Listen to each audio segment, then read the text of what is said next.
kuha tayo ng video para kung magbibigay siya ng komento dito kasi talagang talagang binaboy dito si Robin Padilla.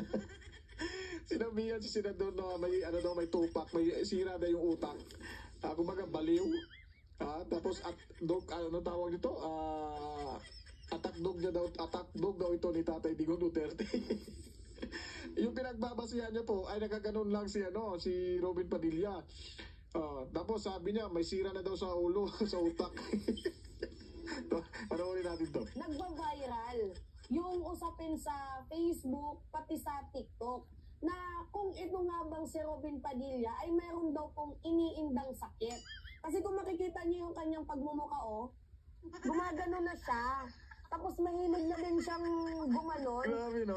Yung mannerism mga minamahal ng pares kay former President Duterte na Grabe, no?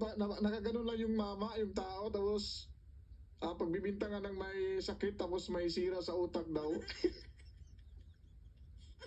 Grabe talaga ito makachast yung babaeng to. Talagang pinipersonal nila talaga si Senador Robin Padilla eh. Pero obserbahan natin yung ngiwi niya sa bibig. Obserbahan natin. Nangiwi din siya pag nagsasalita eh. Gumaganon-ganon din siya eh. Tignan natin. Gumaganon. Si Digong naman kasi, given naman talagang gumaganon siya kasi naglalak yung jaw niya. Gawa nga po ng nasagasaan na aksidente daw po itong si former President Duterte noong kabataan niya at ginagamot daw siya mga minamahal. Alam niyo naman yung isa sa gamot ni former President Duterte ay yung fentanyl. So ginagamitan ng fentanyl itong si Digong. So yung naging epekto ng fentanyl ay naglalak po yung kanyang jaw. At aminado naman si Digong na gumagamit naman talaga siya ng fentanyl.